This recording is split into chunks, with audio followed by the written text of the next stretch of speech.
जोहार दोस्तों, मैं उरांव सर आप लोगों को स्वागत करता हूं आज का झारखंड जी के क्लास में। आज का क्वेश्चन बहुत ही महत्वपूर्ण है जो आपके एग्जाम में 100% देखने को मिलेगा। तो समय को न गंवाते हुए चलिए पहला क्वेश्चन शुरू करते हैं।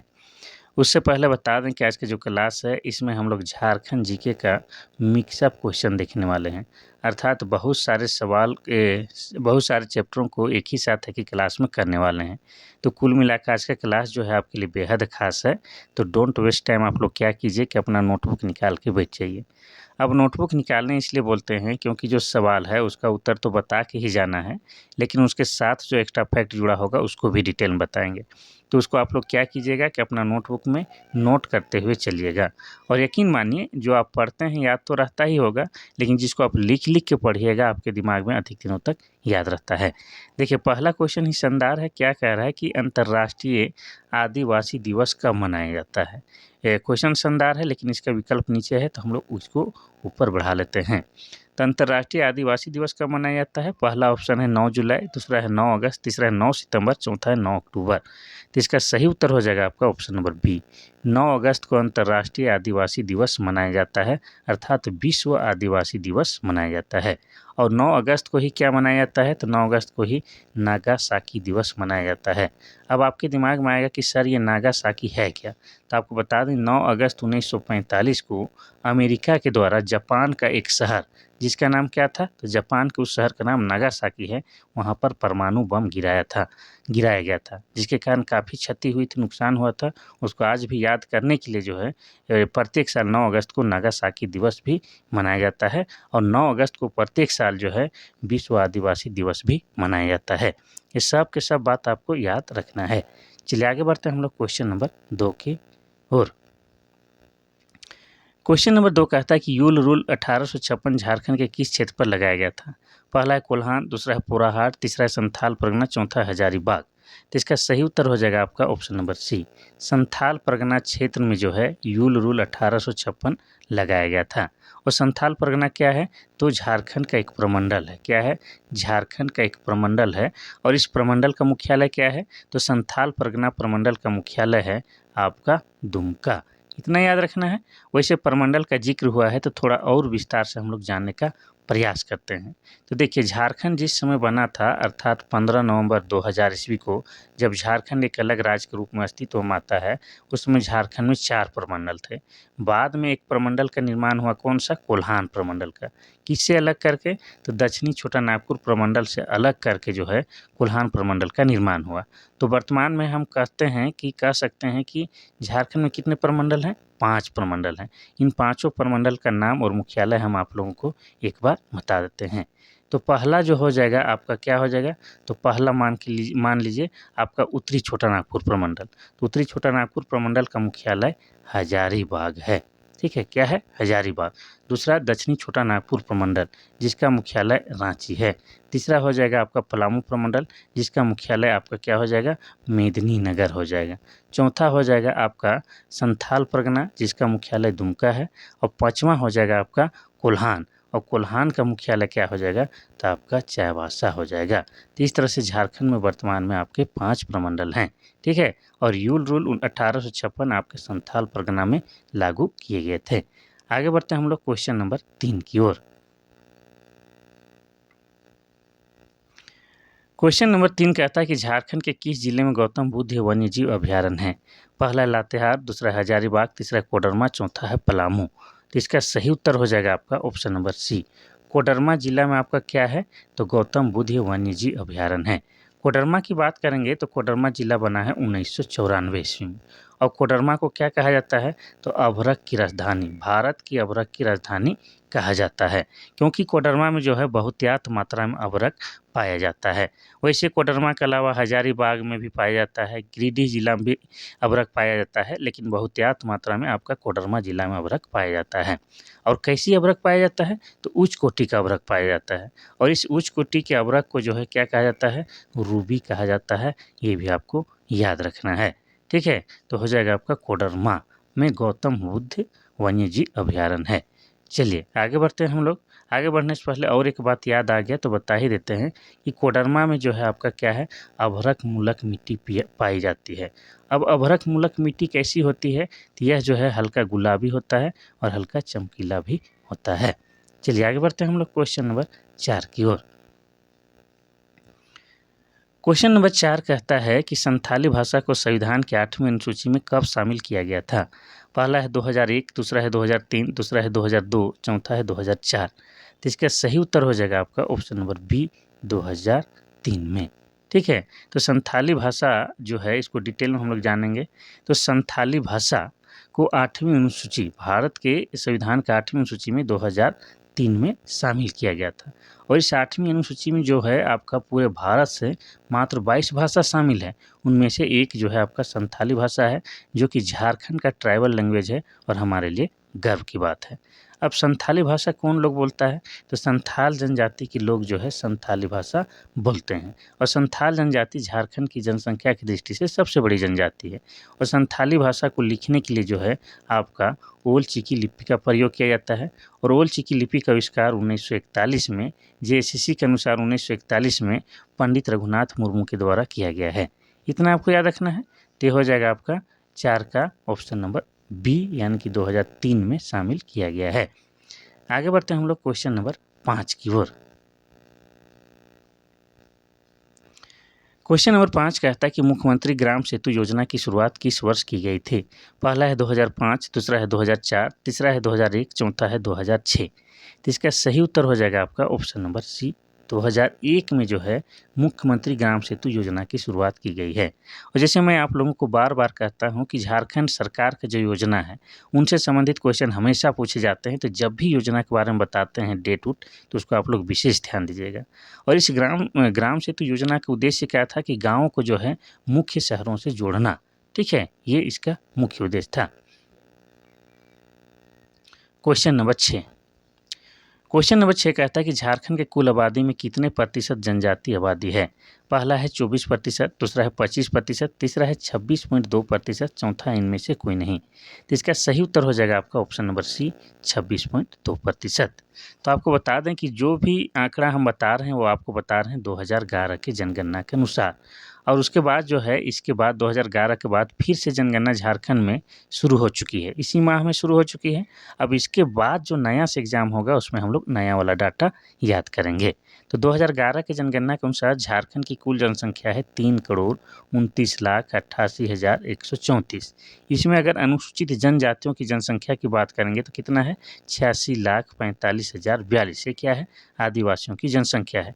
इसी को अगर हम लोग प्रतिशत में निकालेंगे तो 26.2% हो जाता है। ठीक है, इसमें भी सबसे अधिक जनसंख्या की कौन सी जनजाति का है, संथाल का। दूसरे नंबर पर उरांव है, तीसरे में आपका मुंडा है, चौथा में हो है। ये भी याद रखना है। चलिए आगे बढ़ते हैं हम लोग क्वेश्चन नंबर 7 की ओर। क्वेश्चन नंबर 7 कहता है कि धूमकुड़िया किस जनजाति का युवा गिरी है। पहला है संथाल, दूसरा है मुंडा, तीसरा उरांव, चौथा है हो। तो इसका सही उत्तर क्या हो जाएगा, तो सही उत्तर इसका तो सी हो जाएगा। आप सभी जानते हैं कि उरांव जनजाति की युवा गिरी को क्या कहा जाता है, धूमकुड़िया कहा जाता है। एक्चुअली ये क्या है, तो यह एक प्रशिक्षण गृह होता है। प्रशिक्षण गृह मतलब यहाँ पर जो है आदिवासी युवक युवतियों को जो है उनके धर्म संस्कृति से संबंधित प्रशिक्षण दिया जाता है। साथ ही उनके जीवन में जो महत्वपूर्ण काम है उनके बारे में भी प्रशिक्षण दिया जाता है। यहाँ पर जो है प्रत्येक 3 साल में एक बार प्रवेश मिलता है और सामान्यतः यह प्रवेश जो है सरहुल के दिन मिलता है। और कितने वर्ष या आयु की उम्र में मिलता है प्रवेश, तो आपको बता दें 10 से 11 वर्ष की आयु में यहाँ पर प्रवेश मिलता है। और यहाँ की सदस्यता तब तक बनी रहती है जब तक आपकी शादी ना हो जाए, यानी कि शादी हो जाने के बाद सदस्यता जो है ऑटोमेटिक समाप्त हो जाती है। इतना याद रखना है। इसमें जो लड़का के लिए जो है अलग धूमकुड़िया होता है और लड़की के लिए अलग धूमकुड़िया होता है। लड़का के लिए जो धूमकुड़िया होता है उसको क्या कहा जाता है, उसको जो खेड़पा कहा जाता है। क्या कहा जाता है, जो खेड़पा। और लड़की के लिए जो धूमकुड़िया होता है उसे पेलो एड़पा या पेल एड़पा कहा जाता है। इतना आपको याद रखना है। तो धूमकुड़िया जो है आपका उरांव जनजाति का युवा गिरी है, इतना याद रखना है। अब उरांव जनजाति के जिक्र आया है तो थोड़ा सा बता दें, उरांव जनजाति झारखंड की जनसंख्या की दृष्टि से दूसरी सबसे बड़ी जनजाति है। इनके प्रमुख देवता का नाम क्या है, तो प्रमुख देवता का नाम धर्मेश है। और धर्मेश जो है भगवान सूर्य का प्रतीक है। इतना याद रखना है। साथ ही उरांव जनजाति का जो सर्व प्रमुख सरहुल है वो क्या है, तो आपका सरहुल है। और सरहुल को जो है उरांव जनजाति के लोग क्या बोलते हैं, खद्दी बोलते हैं। इतना याद रखना है। साथ ही उरांव जनजाति का जो है भाषा क्या है, तो इनका भाषा कुड़ुक है। और कुड़ुक जो है आपका द्रविड़ भाषा परिवार के अंतर्गत आता है। और कुड़ुक भाषा को लिखने के लिए जो है तोलोंग सिकी लिपि का प्रयोग किया जाता है। कौन सा, तोलोंग सिकी लिपि का प्रयोग किया जाता है। और तोलोंग सिकी लिपि का आविष्कार नारायण उरांव के द्वारा किया गया है। तो ये सभी के सभी बात जो है आपको याद रखना है। ठीक है, तो हो जाएगा आपका उरांव जनजाति। संथाल जनजाति की युवा गिरी को क्या कहा जाता है, तो घोटुल कहा जाता है, घोटुल। और मुंडा जनजाति की युवा गिरी को गीती ओड़ा कहा जाता है। ये सब जो है आपको साथ में याद रखने हैं। चलिए आगे बढ़ते हैं हम लोग क्वेश्चन नंबर 8 की ओर। क्वेश्चन नंबर 8 कहता है कि झारखंड की 32वीं जनजाति के रूप में किसे सम्मिलित किया गया है। पहला है कोल, दूसरा है बंजारा, तीसरा है सूर, चौथा है लोहार। तो इसका सही उत्तर हो जाएगा आपका ऑप्शन नंबर ए, कोल हो जाएगा। कोल को जो है वो झारखंड की 32वीं जनजाति के रूप में मान्यता प्राप्त किया गया है। इतना याद रखना है। और 2011 के जनगणना के अनुसार झारखंड में 32 जनजाति पाई जाती है और उन्हीं में से 8 को जो है आदिम जनजाति का दर्जा दिया गया है। इतना याद रखना है। चलिए आगे बढ़ते हैं हम लोग क्वेश्चन नंबर 9 की ओर। क्वेश्चन नंबर 9 कहता है कि सदानों का संबंध किस प्रजाति से है। पहला है आर्य, दूसरा है द्रविड़, तीसरा है मंगोल, चौथा है ए और बी दोनों। तो इसका सही उत्तर क्या हो जाएगा, तो ऑप्शन नंबर डी, ए और बी दोनों। ये जो सदान जनजाति है इनका संबंध या इनका प्रजाति जो है आर्य भी है, द्रविड़ भी है, यानी कि दोनों। ठीक है। अब सदान किसे कहते हैं हम बार बार बताते हैं, जो झारखंड में पहले से रहते आ रहे हैं यानी कि मूल निवासी है, और वे लोग क्या कहलाते हैं, आदिवासी। लेकिन झारखंड में जो पहले से रहते आ रहे हैं मूल निवासी हैं लेकिन आदिवासी नहीं हैं, तो उन्हीं को क्या कहा जाता है, सदान कहा जाता है। ठीक है। और झारखंड में आदिवासी और सदान जो है मिलजुल के भाईचारे के साथ रहते हैं। आगे बढ़ते हैं हम लोग क्वेश्चन नंबर 10 की ओर। क्वेश्चन नंबर 10 कहता है कि निम्नलिखित में से कौन सा जनजातियों का सबसे बड़ा पर्व है।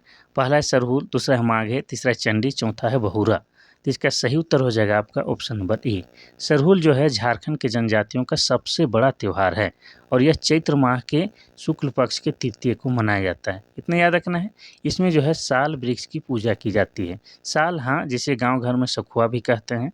ये साल वृक्ष जो है झारखंड का राजकीय वृक्ष भी है और साल को जो है पर्णपाती वनों का राजा भी कहा जाता है। ये सब बात आपको याद रखना है। तो सरहुल जो है झारखंड के जनजातियों का सबसे बड़ा त्यौहार है और सरहुल को जो है उरांव जनजाति के लोग क्या कहते हैं, खद्दी कहते हैं। और इसी को जो है संथाल जनजाति के लोग वाहा के नाम से जानते हैं और मुंडा जनजाति के लोग क्या कहते हैं, तो बा पर्व के नाम से जानते हैं। नाम अलग अलग रखे हैं लेकिन मनाते सभी हैं और ये झारखंड के जनजातियों का सबसे बड़ा त्यौहार है। चलिए आगे बढ़ते हैं हम लोग क्वेश्चन नंबर 11 की ओर। क्वेश्चन नंबर 11 कहता है कि निम्न में से कौन सा पर्व होली का झारखंडी रूप है। पहला है चंडी, दूसरा है सोहराय, तीसरा रक्षाबंधन, चौथा है फगुआ। तो इसका सही उत्तर हो जाएगा आपका ऑप्शन नंबर डी, फगुआ। देखिए हम लोग झारखंडी लोग जो है होली को क्या कहते हैं, होली को ही फगुआ कहते हैं। यानी कि फगुआ जो है हमारे लिए रंगों का त्यौहार है, जिसको जो है अंग्रेजी में या तो अंग्रेज लोग या तो यूँ कहे कि दूसरे जगह जो है होली के नाम से जाना जाता है। होली यानी कि फगुआ। और फगुआ में जो है फगुआ राग में हम लोग जम के गाना गाते हैं ढोल मांदर के साथ और रंग ही खेलते हैं। यानी होली या फगुआ दोनों एक ही है। ठीक है। चलिए आगे बढ़ते हैं हम लोग क्वेश्चन नंबर 12 की ओर। क्वेश्चन नंबर 12 कहता है कि संथाल जनजाति में क्रय विवाह को क्या कहा जाता है। पहला है सदर बापला, दूसरा है बोला बापला, तीसरा है सदाई बापला, चौथा है जमाई बापला। तो इसका सही उत्तर क्या हो जाएगा, ऑप्शन नंबर सी, सदाई बापला हो जाएगा। देखिए संथाल जनजाति में जो है शादी को क्या कहा जाता है, बापला कहा जाता है। और किरिंग बापला जो है संथाल जनजाति में सबसे प्रचलित विवाह है। इसमें जो क्रय विवाह होता है उसी को सदाई बापला कहा जाता है। मुख्यतः 8 प्रकार के विवाह जो है यहाँ पर देखने को मिलता है। कहाँ पर, संथाल जनजाति। अब संथाल जनजाति की बात करेंगे तो संथाल जनजाति जो है जनसंख्या की दृष्टि से झारखंड की सबसे बड़ी जनजाति है। ठीक है। अब बता दें कि इनका जो प्रमुख देवता है उसे क्या कहा जाता है, सिंह-बोंगा। और सिंह-बोंगा जो है भगवान सूर्य का प्रतीक है। इसके अलावा बता दें कि संथाल जनजाति में जो युवा गिरी होता है उसे घोटुल कहा जाता है, ये हम ऑलरेडी बता चुके हैं। इसके अलावा बिटलाहा, संथाल समाज में बिटलाहा जो है एक सबसे बड़ा जो है सामाजिक सजा है, जो कि सामान्यतः यौन से संबंधित दोषी पाए जाने पर दिया जाता है। इतना याद रखना है। चलिए आगे बढ़ते हैं हम लोग क्वेश्चन नंबर 13 की ओर।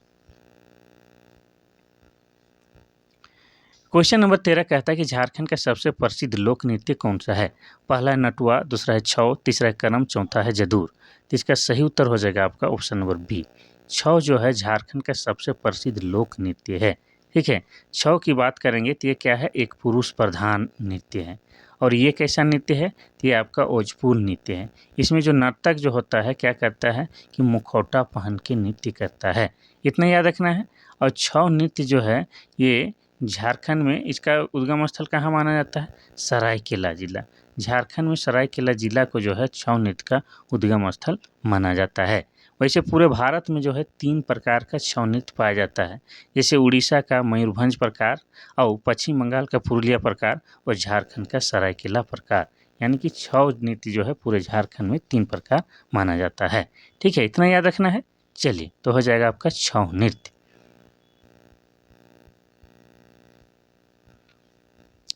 क्वेश्चन नंबर 14 कहता है कि निम्न में से कौन झारखंड का प्राचीनतम वाद्य यंत्र है?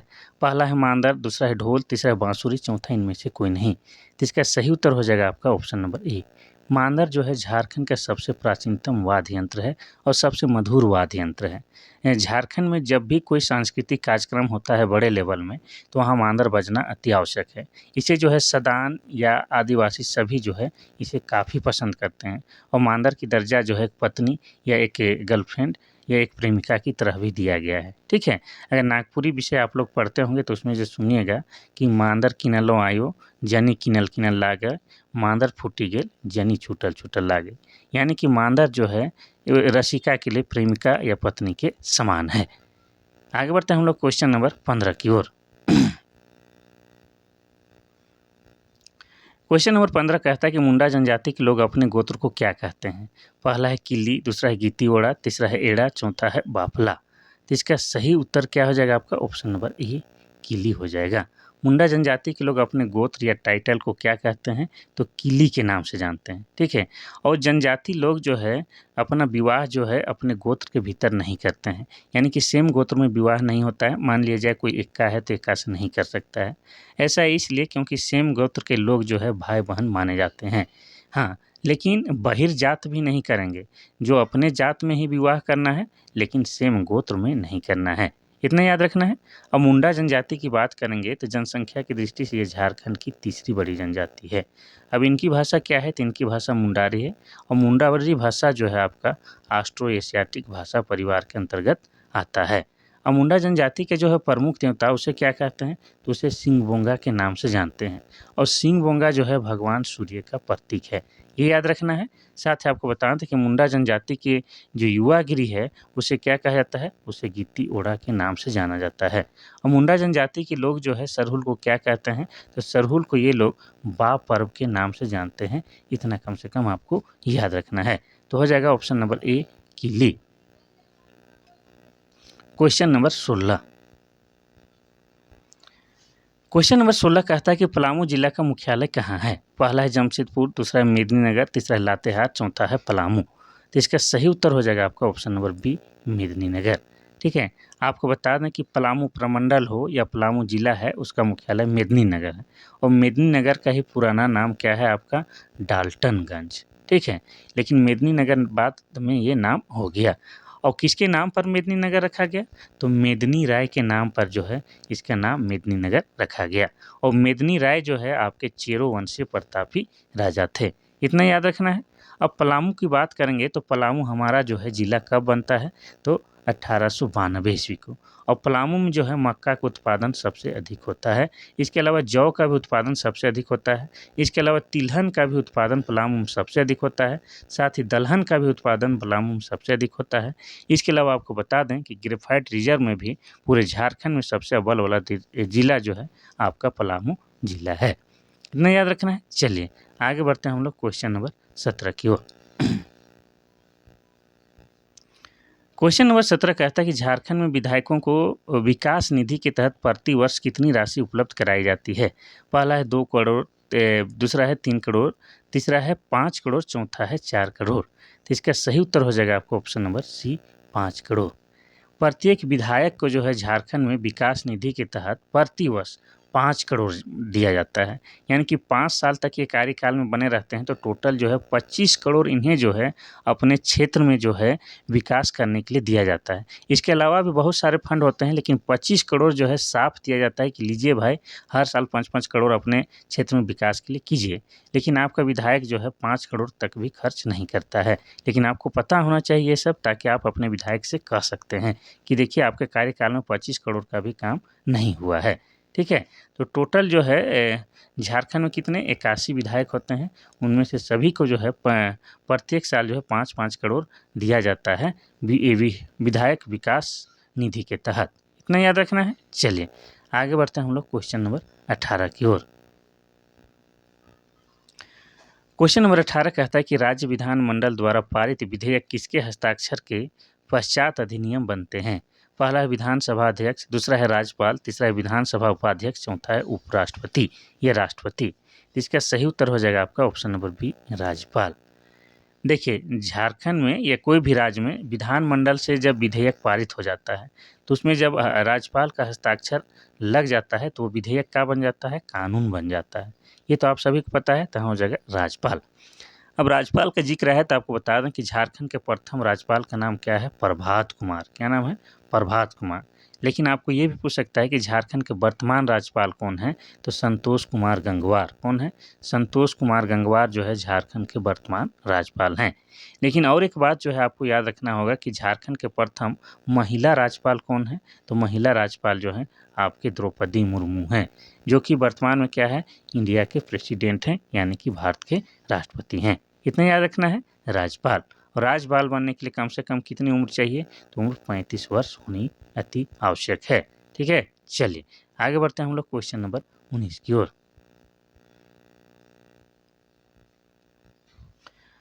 क्वेश्चन नंबर 19 कहता है कि झारखंड में पागल खाना कहाँ है। पहला है रामगढ़, दूसरा है हजारीबाग, तीसरा है जमशेदपुर, चौथा है रांची।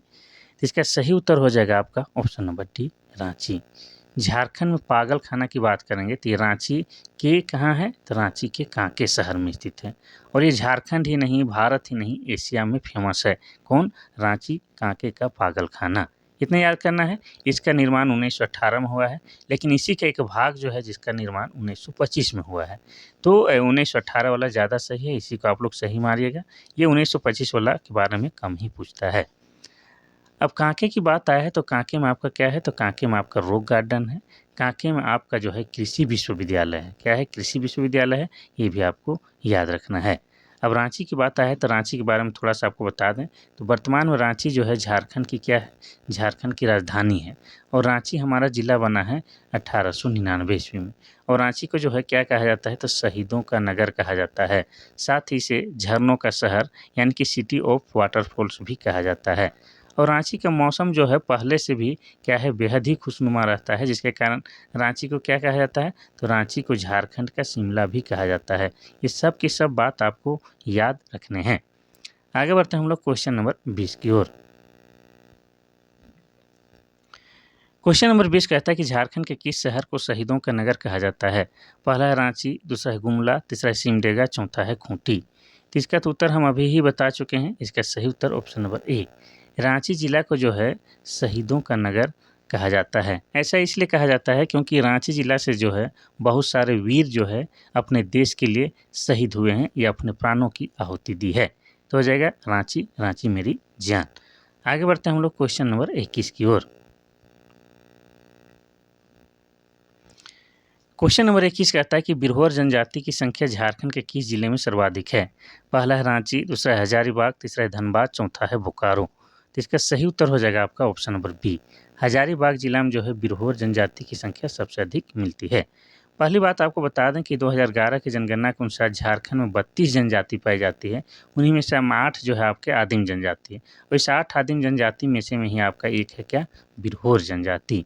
और बिरहोर जनजाति में बिरहोर का शाब्दिक अर्थ हो जाता है जंगल का आदमी। क्या हो जाता है, जंगल का आदमी। इसके अलावा आपको बता दें कि बिरहोर जनजाति के जो निवास स्थल है उसे टंडा कहा जाता है। इतना याद रखना है। और बिरहोर का सर्वाधिक निवास स्थल आपका हजारीबाग जिला में, और हजारीबाग को हजार बागों का शहर कहते हैं, और हजारीबाग जिला बना है 1833 में। हजारीबाग में आपका क्या है, इस्को की गुफाएं, जो कि ऐतिहासिक दृष्टिकोण से बेहद खास है। इसके अलावा आपको बता दें कि हजारीबाग में जो है बरसों पानी गुफा, क्या है, बरसों पानी गुफा, ये भी अत्यंत महत्वपूर्ण स्थल है। इसके अलावा बता दें कि हजारीबाग में जो है आपका क्या है, पद्मा नाम का किला, जहाँ पर जो है वर्तमान समय में सैनिक प्रशिक्षण दिया जाता है। ये सब बात आपको याद रखना है, ठीक है। तो हो जाएगा आपका हजारीबाग। चलिए आगे बढ़ते हैं हम लोग क्वेश्चन नंबर, और एक चीज़ छूटी है तो बताते हैं, हजारीबाग में आपका क्या है, झारखंड में सबसे अधिक गर्म लगने वाला जलकुंड है, जिसका नाम है सूर्य जलकुंड, और इसका तापमान कितना है, लगभग 88 डिग्री सेल्सियस है। और ऐसी मान्यता है कि यहाँ पर अगर आप स्नान करते हैं तो आपका जो है त्वचा संबंधी सारा रोग दुख जो है दूर हो जाता है। चलिए आगे बढ़ते हैं हम लोग क्वेश्चन नंबर 22 की ओर। क्वेश्चन नंबर 22 कहता है कि झारखंड की 32 जनजातियों में कितनी जनजातियां आदिम जनजाति है। पहला है 7, दूसरा है 8, तीसरा है 9, चौथा है 10। तो इसका सही उत्तर हो जाएगा आपका ऑप्शन नंबर बी, 8। ये बार बार रिपीट हो रहा है। 2011 की जनगणना के अनुसार झारखंड में 32 जनजाति है, इसी को हम लोग 8 को आदिम जनजाति के दर्जा दिए हैं।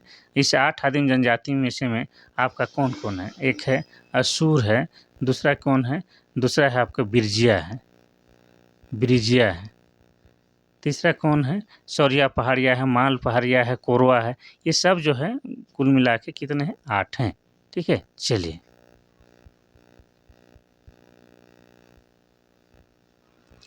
क्वेश्चन नंबर 23 कहता है कि पाइका क्या है। पहला है नृत्य, दूसरा है संगीत, तीसरा है चित्रकारी, चौथा है एक जनजाति। तो इसका सही उत्तर है ऑप्शन नंबर ए, नृत्य। पाइका झारखंड का एक प्रसिद्ध लोक नृत्य है। इसे जो है मार्शल नृत्य भी कहा जाता है। मार्शल नृत्य इसलिए कहा जाता है क्योंकि नर्तक जो होता है सैनिक वेश धारण करके नृत्य करता है, इसीलिए पाइका नृत्य को मार्शल नृत्य भी कहा जाता है। और ये कैसा नृत्य है, तो ये जो है आपका पुरुष प्रधान नृत्य है। साथ ही ये जो है आपका ओजपूर्ण नृत्य है। कैसा ओजपूर्ण नृत्य है, और आपको बता दें शादी विवाह के फंक्शन में जो है इसका प्रदर्शन किया जाता है, ठीक है। तो हो जाएगा आपका पाइका जो है एक लोक नृत्य है या नृत्य है। आगे बढ़ते हैं हम लोग क्वेश्चन नंबर 24 की ओर। क्वेश्चन नंबर 24 कहता है कि कोल विद्रोह में सम्मिलित जनजातियां थी। पहला है मुंडा संथाल, दूसरा है संथाल हो, तीसरा है उरांव हो, चौथा है मुंडा हो। तो इसका सही उत्तर हो जाएगा आपका ऑप्शन नंबर डी, मुंडा और हो। कोल विद्रोह की बात करेंगे तो कोल विद्रोह कब हुआ था, तो कोल विद्रोह हुआ था 1832 में, ठीक है। 1831-32 कह सकते हैं, ये हुआ था आपका कोल विद्रोह। और कोल विद्रोह के नेतृत्वकर्ता कौन थे, तो आपके बुधू भगत। कौन थे, बुधू भगत। इतना आपको याद रखना है। और बुधू भगत पर जो है अंग्रेजों के द्वारा 1000 रुपये का इनाम रखा गया था, इतना आपको याद रखना है। अब बुधू भगत कहाँ के रहने वाले थे, तो आपको बताते हैं बुधू भगत जो है रांची जिला के चान्हो प्रखंड के सिला गांव के रहने वाले थे। इनके गांव के बारे में पूछा जाता है, इसलिए हम आपको बता रहे हैं। इनका जन्म 1792 में उरांव परिवार में हुआ था। कहाँ, तो उरांव परिवार में हुआ था, ये भी आपको याद रखना है। तो कोल विद्रोह 1831-32 में हुआ था, ठीक है। चलिए आगे बढ़ते हैं हम लोग क्वेश्चन नंबर 25 की ओर।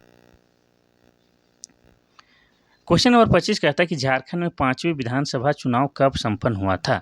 पहला है नवंबर-दिसंबर 2024, दूसरा है नवंबर-दिसंबर 2014, तीसरा है नवंबर-दिसंबर 2015, चौथा इनमें से कोई नहीं। तो इसका सही उत्तर हो जाएगा आपका ऑप्शन नंबर ए, नवंबर-दिसंबर 2024 में जो विधानसभा चुनाव हुआ था वो 5वीं विधानसभा चुनाव था। अब इसके बाद जो चुनाव होने वाला है 29 में, ये जो चुनाव होगा ये 6वीं विधानसभा चुनाव होने वाला है। और ये जो 5वीं विधानसभा चुनाव हुआ है इसमें जो है जेएमएम की सरकार है, यानी कि झारखंड मुक्ति मोर्चा जो है गठबंधन के साथ सरकार बनाई हुई है, इतना याद रखना है, ठीक है। चलिए क्वेश्चन नंबर 26। क्वेश्चन नंबर 26 कहता है कि मुख्यमंत्री कन्यादान योजना झारखंड के किस जिले में शुरू नहीं हुए हैं। पहला है पलामू, दूसरा है सरायकेला, तीसरा है जामताड़ा, और चौथा में क्या दिया है, इनमें से कोई नहीं। तो इसका सही उत्तर क्या हो जाएगा, तो इसका सही उत्तर हो जाएगा आपका ऑप्शन नंबर बी, सरायकेला। मुख्यमंत्री कन्यादान योजना झारखंड के किस जिले में शुरू नहीं हुए, ये जो है हमको लगता है गलत दिया है। किस जिले से शुरू हुए हैं होगा तो हो जाता है आपका सरायकेला, ठीक है। इसको जो है आप लोग थोड़ा सा ठीक कर लीजिएगा। यहाँ क्वेश्चन ही गलत है, शुरू नहीं हुए हैं की जगह में शुरू हुए हैं, तो हो जाता है आपका Saraikela. Question number 27 question number 27 कहता है कि राज्य विधानसभा का सत्र बुलाने तथा सत्रावसान करने का अधिकार किसे है? पहला है मुख्यमंत्री, दूसरा है विधानसभा अध्यक्ष, तीसरा है राज्यपाल, चौथा इनमें से कोई नहीं। तो इसका सही उत्तर हो जाएगा आपका ऑप्शन नंबर सी, राज्यपाल। राज्यपाल को जो है राज्य विधानसभा का सत्र बुलाने और सत्रावसान दोनों ही करने का अधिकार प्राप्त होता है। अब विधानसभा का जिक्र आया है तो आपको बता दें कि झारखंड विधानसभा में सीटों की संख्या 81 है। अब इस 81 सीटों का बंटवारा कुछ इस तरह से है कि एसटी यानी कि अनुसूचित जनजाति के लिए जो है 28 सीट आरक्षित है, एससी यानी कि अनुसूचित जाति के लिए जो है 9 सीट आरक्षित है, बाकी जो बच गया उसको सामान्य वर्ग यानी कि जनरल कैटेगरी कहेंगे, वो कितना है 44 है, इतना याद रखना है। और झारखंड विधानसभा के अध्यक्ष कौन है? तो आपके रविंद्रनाथ महतो है। कौन है? रविंद्रनाथ महतो। और ये जेएमएम यानी कि झारखंड मुक्ति मोर्चा से विधायक हैं और ये नाला विधानसभा क्षेत्र से आते हैं। और नाला विधानसभा क्षेत्र जो है आपका जामताड़ा जिला के अंतर्गत आता है और जामताड़ा जिला 2001 में बना है। चलिए आगे बढ़ते हैं हम लोग क्वेश्चन नंबर 28 की ओर। क्वेश्चन नंबर 28 कहता है कि बंगाल की राजधानी के नाम से किसे जाना जाता है? पहला है राजमहल, दूसरा क्या है मानभूम, तीसरा है धनबाद, चौथा इनमें से कोई नहीं। तो इसका सही उत्तर हो जाएगा आपका ऑप्शन नंबर ए। राजमहल के क्षेत्र को क्या कहा जाता है? बंगाल की राजधानी कहा जाता है, इतना याद रखना है। अब राजमहल की बात करेंगे तो राजमहल में जो है कैसी मिट्टी पाई जाती है? काली मिट्टी। और काली मिट्टी जो है कपास की खेती के लिए बेहतरीन होता है। इसके अलावा आपको बता दें कि राजमहल को जो है झारखंड के इतिहास में क्या कहा गया है? तो कांकजोल का क्षेत्र भी कहा गया है। क्या कहा गया है? कांकजोल का क्षेत्र भी कहा गया है। और ये राजमहल का क्षेत्र जो है आपका साहेबगंज जिला के अंतर्गत आता है। कौन सा जिला? तो साहेबगंज जिला के अंतर्गत आता है। और साहेबगंज जिला बना है 1983 ईस्वी में। और आपको बता दें कि झारखंड में एकमात्र जिला है जो साहेबगंज, जहाँ से होकर आपका गंगा नदी बहती है। ये सब बात आपको याद रखना है। और राजमहल के क्षेत्र में ही आपका क्या है? तेलियागढ़ का किला है, ये भी आपको याद रखना है। तो ऑप्शन नंबर ए जो है राजमहल जो है जिसे बंगाल की राजधानी कहा जाता है। क्वेश्चन नंबर 29 क्वेश्चन नंबर 29 कहता है कि गांधी जी को रांची आने का निमंत्रण किसने दिया था? पहला है गुलाब तिवारी, दूसरा है जयपाल सिंह मुंडा, तीसरा है सरस्वती देवी, चौथा है कृष्ण सहाय। तो इसका सही उत्तर हो जाएगा आपका ऑप्शन नंबर डी। कृष्ण सहाय के द्वारा जो है आमंत्रण देने के बाद जो है गांधी जी रांची आए थे। लेकिन आपको ये भी पूछता है कि रांची जो है महात्मा गांधी सबसे पहले कब आए थे? तो 4 जून 1917 को सबसे पहले महात्मा गांधी के पाँव जो है रांची जिले में पड़े थे, इतना याद रखना है। अब गांधी जी के द्वारा जो है असहयोग आंदोलन शुरू किया गया था, कब? 1920 ईस्वी में। गांधी जी के द्वारा असहयोग आंदोलन तो 1920 में शुरू किया गया था। सविनय अवज्ञा आंदोलन शुरू किया गया था 1930 में। महात्मा गांधी के द्वारा जो है भारत छोड़ो आंदोलन शुरू किया गया था 1942 में। और इसी समय जो है महात्मा गांधी के द्वारा करो या मरो अर्थात डू और डाई का नारा भी दिया गया था। तो गांधी जी को तो आप सभी जानते हैं, ठीक है, जिनको लोग प्यार से क्या कहते हैं? बापू कहते हैं, ठीक है। आप लोग कमेंट करके बताएं कि महात्मा गांधी जी की मृत्यु कब हुई थी। क्वेश्चन नंबर 30 कहता है कि अखिल भारतीय ट्रेड यूनियन कांग्रेस का अधिवेशन झरिया में कब हुआ था? पहला है 1900 ईस्वी, दूसरा है 1912, तीसरा 1929, चौथा है 1939। तो इसका सही उत्तर हो जाएगा आपका ऑप्शन नंबर सी, 1929 में हुआ था, ठीक है। क्या यहाँ पर लिखा है? सवाल देख लीजिए, यहीं पर हम लिख देते हैं। तो अखिल भारतीय ट्रेड यूनियन कांग्रेस का अधिवेशन झरिया में 1929 ईस्वी में हुआ था, ठीक है। और ये झरिया जो है आपका धनबाद जिला के अंतर्गत आता है। और धनबाद जिला बना है 1956 में। और धनबाद को जो है झारखंड की कोयला नगरी या भारत की कोयला की राजधानी भी कहा जाता है। धनबाद में ही आपका क्या है? तो वासेपुर शहर है, जिस पर आधारित बॉलीवुड वालों ने एक पिक्चर बनाई है, गैंग ऑफ वासेपुर। इसके अलावा धनबाद में ही आपका क्या है? तो धनबाद में ही आपका कौन सा है? मैथन डैम है। तो ये झरिया जो है आपका धनबाद जिले के अंतर्गत आता है। और झरिया जो है कोयला के लिए फेमस है। किसके लिए? कोयला के लिए फेमस है। तो ये रहा आज का महत्वपूर्ण 30 प्रश्नों के उत्तर। कल फिर से जो है महत्वपूर्ण क्लास के साथ हम हाजिर होंगे। आप लोग क्या कीजिए कि जम के कमेंट कीजिए और लाइक कीजिए, शेयर कीजिए। अभी जो है कोई भी परीक्षा नज़दीक नहीं होने के कारण जो है स्टूडेंट बहुत कम जुड़ रहे हैं, लेकिन कोई बात नहीं है, अपना जो है सिलसिला जारी रखना है। और उन्हीं स्टूडेंट का रिजल्ट होता है जो सालों भर पढ़ते हैं, बिना नोटिफिकेशन देखे हुए बस पढ़ते रहते हैं। जब तक आप स्टूडेंट हैं तब तक आपका पढ़ाई जारी रहना चाहिए।